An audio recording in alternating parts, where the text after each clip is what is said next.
Hi, good morning guys, welcome sa panibagong vlog na naman. So ngayon, pupuntahan natin yung panibagong tourist destination dito sa Albay, sa Cagaray Island. So ayun, papunta na tayo doon at yun ang dadaanan natin. Tara na mag-travel guys, saan mo man gusto. Jo Marian TV.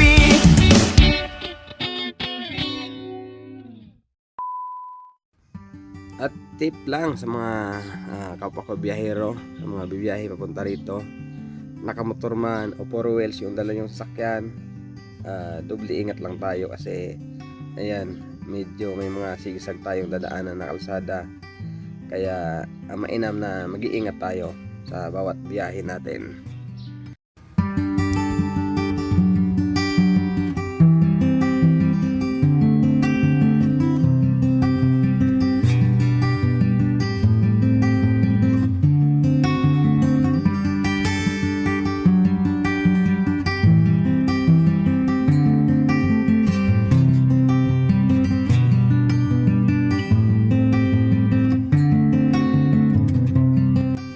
At yan, madadaan natin yung tulay dito kung saan nagdudugtong dito at patawid ng Cagaray Island.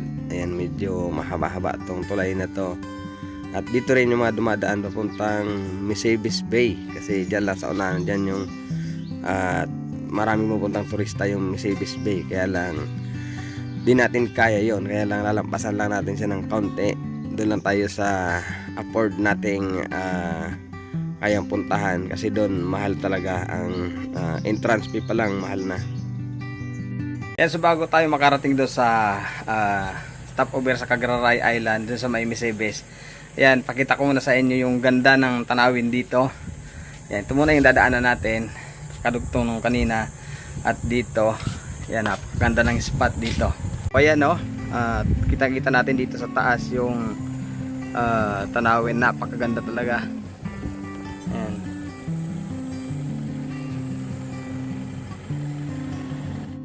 At bago tayo tumuloy doon sa may dagat na pupunta natin, na kung saan rent tayo ng bangka, pupunta lang natin saglit yung amphitheater dito, dahil ni minsan di ko pa ito nakita ng personal namin pala.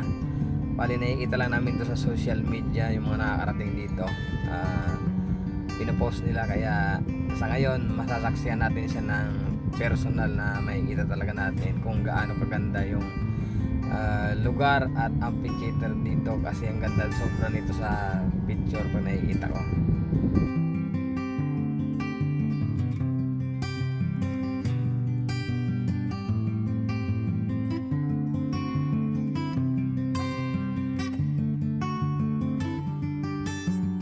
Pala yung amphitheater dito sa Cagaray. So bali stopover lang tayo dito, ayan.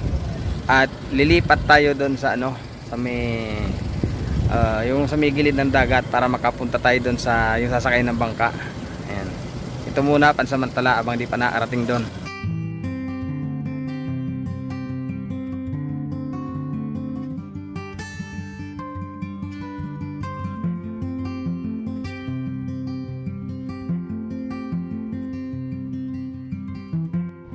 At ngayon, papunta na tayo doon sa migilid ng dagat. Ito na naman yung dadaanan natin, masyadong palusong at mamaya paakyat, tarik na tarik to.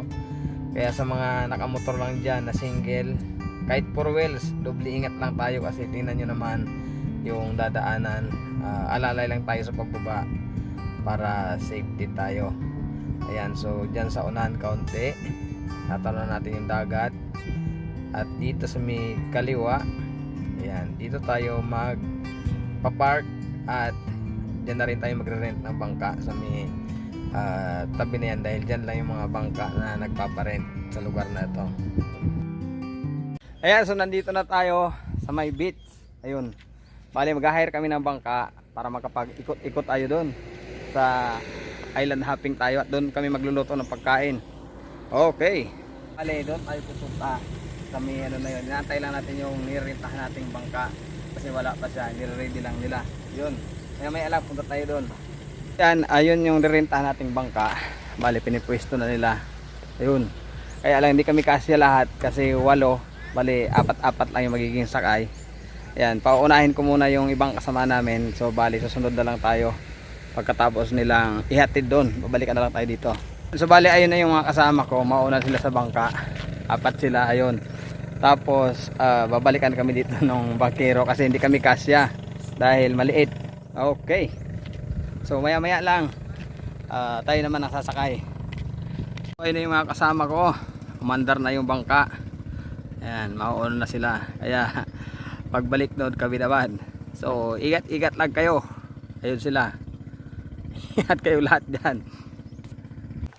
Dumating na si tatay yung bangka na nirent namin kasi yung una kanina yung mga kasamaan ko hindi kasi kami kasya lahat at ayan kami naman ang ihahatid niya. So papunta tayo doon sa munting isla. And so papunta na kami doon sa pinuntahan ng mga kasamaan namin. Ayan, nagsuot tayo ng life jacket for safety kasi marunong kami lumangoy kaya pag sa gitna kailangan safety lang tayo para ano. Ayan, lulutang to kahit na ano bukos masayad mayad. Sabi ni nanay yung mga nahuli kasi ang lalaki. Malaki matidadala. Nauna kasi mga payat yung ang nahuling biyahe malaki. Ayan, so ito yung mga kasama ko, yung bilas ko, yung asawa ko, saka yung ipag ko. At si tatay naman, siyempre siya yung driver. Siya sa likod. Pilot. Siya yung pilot ngayon. Kung sa lupa, tayo yung driver. Pero dito di natin alam. Si tatay naman yung driver. Ayan. Alright. So ayan, mandar na yung ating bangka. Let's go! Adventure! Ayan. Sama ko. At ito yung view na dinadaanan namin ngayon. Nakapayong. Mga mabaliktad yung payong. Hangin. Makikita nyo pag nagpunta kayo dito bali ayan, so di pa tayo nakarating doon sa medyo magandang spot maya maya ano tayo doon darating first time nating mag-adventure dito dahil kung nasa Manila puro biyahe lang tayo ng Grab, ngayon kakaibang biyahe. Ayan. Yan yung aming pupuntahan, bandaron pa wala pa kami idea kasi yung mga kasama lang namin ang nauna. Para tayo nasa Palawan pero wala, dito lang tayo dyan sa Bicol. So medyo malalaki kasi yung uling biyahe kaya yung bangka, ayan tingnan nyo naman oh, parang lulupok na sa amin. Yung nauna kasi medyo mga maliliit-liit, itong nahuli sabi ni nanay medyo oversize, hindi na magkaano pero tamtaman lang. Kanawin ngayon kakaiba, ayan oh, may kuweba pa yata doon oh, kuweba. Yan. Yan. At may nasa lubong pa tayong bangka. Ayun. At ito yung kakaibang rock formation sa gitna. Ayan oh. Wow. Super ganda. Yan. Doon pala tayo yata pupunta sa may lugar na yun oh. Yun. Baka doon banda. Baka doon sa area na yun. Doon tayo pupunta. Wala tayong idea kasi si tatay ang nauna kanina. Ayan. Ganda ng tubig kasi ang linaw oh.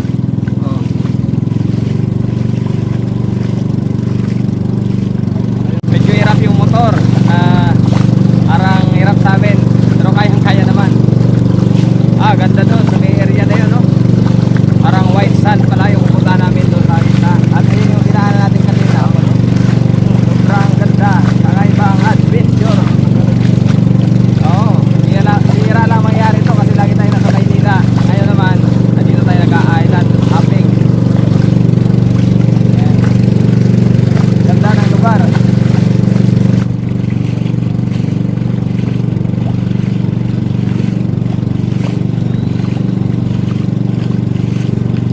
Yun, nandun sila, banda. Asa kaya sila?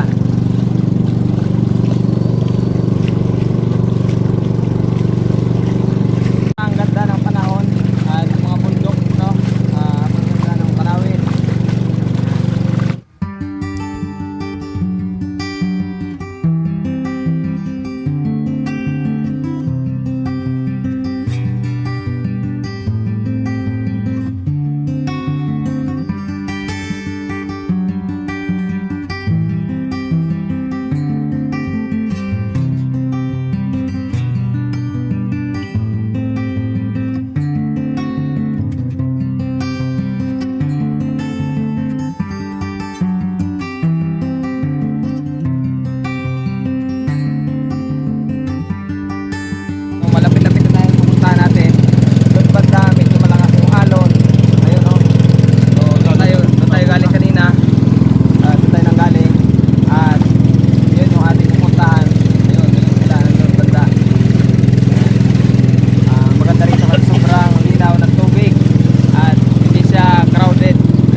Ayan, so ito yung pinuntahan naming ano, mga rock formation. Ayan, doon sa likod, marami din naliligo. Kasabay namin. At yung mga kasamaan ko, ayun, nagpe-prepare sila ng pagkain. Nag-iihaw, nagpiprito. Para mamaya kainan na. At dito banda, oh. Ayan, medyo malakas-lakas yung alon doon. Gitna. Maganda dito sa napuntahan namin kasi yung buhangin niya. Ayan, oh. Pinong-pino siya. Hindi ka masakit sa paa. Hindi ka tulad sa iba na pag naglakad-lakad ka, di sa paa, pero dito kita kapaa ka lang. Maganda kasi wala siyang malalaking buhangin, pino talaga.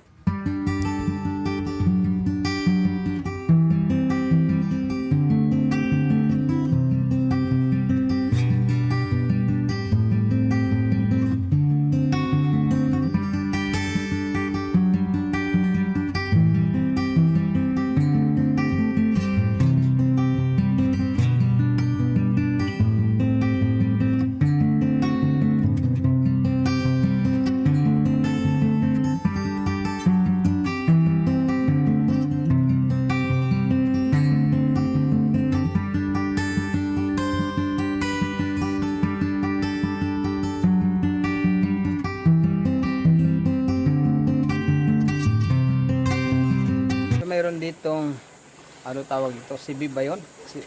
Ewan ko, basta napanood ko lang to sa Eyewitness kay Awi Severino. Ito yung laman niya. Ayan, oh. Tinitik-tik to. Ayan. Ayan, oh. May laman siya sa loob. Ayan. Ay ano pala, Gitarok yata yun, yung nag-documentary nito sa bandang Bisaya, bandang Samar yata yun. Ayan, oh. Inaano nila yung ganyan para makuha yung laman, tapos binibenta. Parang ginagawang parang bagoong yun. Ewan ko lang kung tawag ba dyan, nalimutan ko na. Baon, may pinirito, may inihaw pa rin. Piniprito, portable gas. At sila yung mga kasama ko, si Dayan, si Jordan, at ang aking kapatid. Ayun.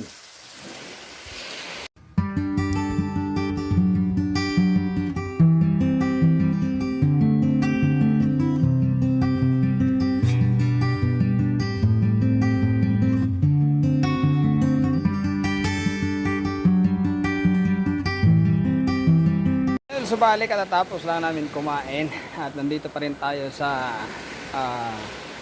isla o gilid ng dagat na pinag-i-stayan namin. Ganda ng mga formation ng bato dito. Ayan, oh. Akala mo ano siya ginawa, pero hindi. Yan talaga yung natural na uhugis ng mga bato niya dito. Ayan, ganyan. At yung buhangin, sobrang pinong-pino siya dito. Wow! Ayan, so sa kabila natin, doon yung isla na ewan ko kung anong isla yan. At dito medyo malakas yung alon. Ayan, pero dito sa gilid, okay lang kung maliligo ka, tamang-tama lang. Ayan, so nakaka-relax mag-stay dito sa lugar na to. Talaga anong tao, hindi crowded. Dito sa iba na marami kang kasabay, maraming maingay, yung mga video okay dito, maririnig mo lang yan, yung tunog ng alon. Yan lang maririnig mo sa lugar na to. Kaya napakaganda yung lugar na to, tahimik. Yan, at mayroon dito parang kuweba. Ayan, oh, kuweba. Papasok tayo sa loob. Tingnan natin kung anong mayroon dito. Ayan, sobrang ganda dito. Ayan, kala mo kuweba. At yun, may buhangin pa dito na pinong-pino. Ayan, kala pag mag-isa ka rito parang nakakatakot. Ayan, oh. Pero sarap dito kung medyo magre-relax ka, magiinom kayo. Maganda kasi hindi mainit. Yung init dun lang. Dito, ayan, oh, presko. At dito mayroon pang isa, hindi lang isa kundi dalawa. Ayan, isa na parang kuweba. Dito sa isa, lalapit pa tayo. Ayan, ayan. Perfect siguro to sa mga magsyota. Hindi kayo makikita rito. Mga kasama nyo kung nandun sila sa kabila. Ayan. Kung kita nyo naman, Napakaganda ng lugar. Ayan. Yun. Pag dito, maliwanag kasi dito yung dagat. Pag area dito, yun. So napakaganda ng mga formation ng bato sa lugar na to.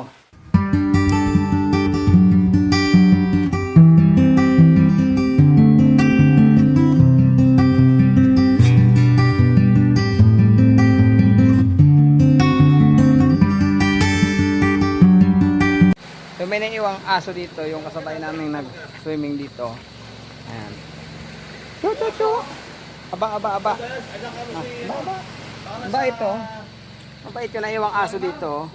Ayan o. Chu. Ngayon lang kami nagkita, hindi ko man siya kilala. Nung nag-swimming dito, kasama nila to kanina. Ayan o, naiwan. Pero, pakabait niya o. May iba-ibang aso yan, kagat na abutin puro to. Pakabait. Pabalik na uli kami sa gilid. As usual, yung mga kasama namin, sila yung maunang sinundo kasi kaya sila rin yung nauna pumunta rito. Kaya sila rin yung maunang pumunta sa gilid. Maya kami. Yan, susunod kami. Dito muna kami habang naatid sila. Yung aso, ayan, nakatingin sa amin. Kaya lang, hindi ka naman sa amin. Iwan ka na lang dyan. Uwi ka na lang sa inyo. Ayan, alis na kami dito. Ayan, so pabalik na uli kami doon sa gilid ng dagat. Ayan. So nakasakay na uli kami dito sa bangka. Medyo maano na yung alon. Malakas na. Kaya yun, patawid na uli kami. Pabalik na uli sa pinanggalingan. Ayan, tingnan nyo yung pinunta namin dito. Ganda. Ayan. Dito banda oh. May parang mga kuweba. Ayun, doon oh. Ayan. Ayan. Yun, doon ang maganda pala. Kaya lang kanina doon kami nag-stay kasi may buhangin ng maganda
tanaw